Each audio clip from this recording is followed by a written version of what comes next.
If you can understand what I'm about to say, thank you for the work you're doing. There is a shift in human consciousness that is currently happening, pushing humanity to disconnect and look within so that we can truly understand ourselves, so that we can better understand and heal our world for the purpose of evolution. An event that impacts our entire universe. See, we cannot heal in the same place that hurt us. For now, this shift can only be felt by those who have awakened. And it's being described through many names: ascension to fifth dimensional consciousness, the return of Christ consciousness, spiritual awakening, among other names. But all of those are just labels for that just one core happening, which is consciousness. What is consciousness?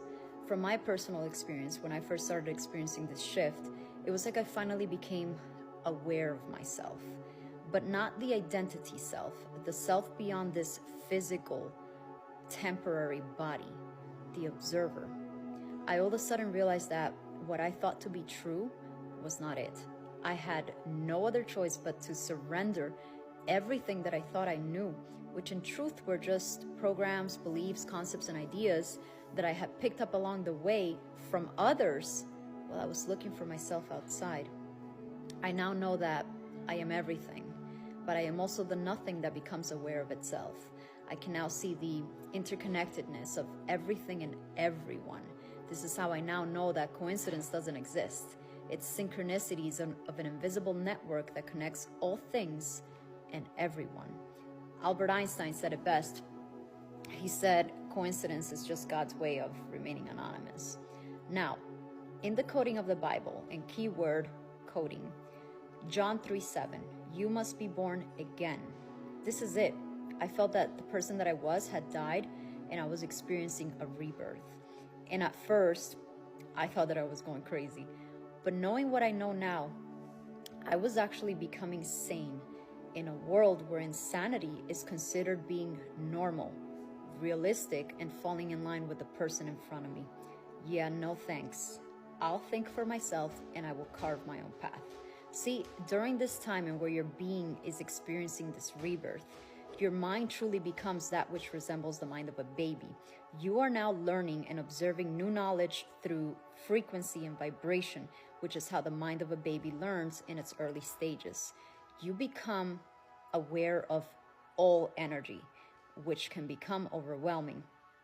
Your mind becomes a receiver for new information that is now coming from within, in addition to the knowledge and experience that you have gathered throughout your life from your exterior world.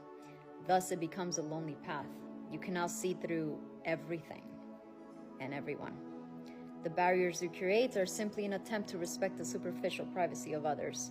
This allows me to use Bayesian inference, which is a method of generating predictions based on new information, experience, prior knowledge, and belief.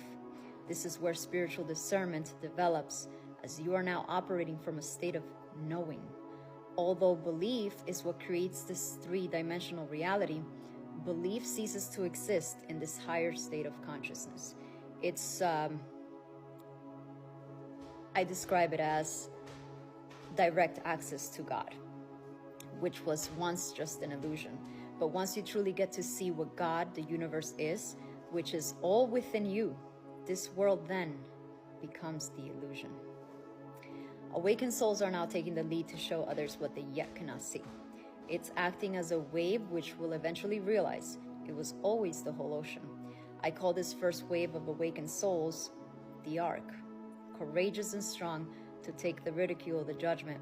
But let me remind you that all great visionaries, the greatest minds, the greatest leaders to ever walk on this earth were first ridiculed, humiliated, and condemned by those who couldn't see what they could. It is only now that their visions have become our reality that we praise them. There is no stopping this shift in consciousness. It is our future. We must match the frequency of where our world is headed. A beautiful world of unconditional love and unity. A world led by the heart in balance with the mind.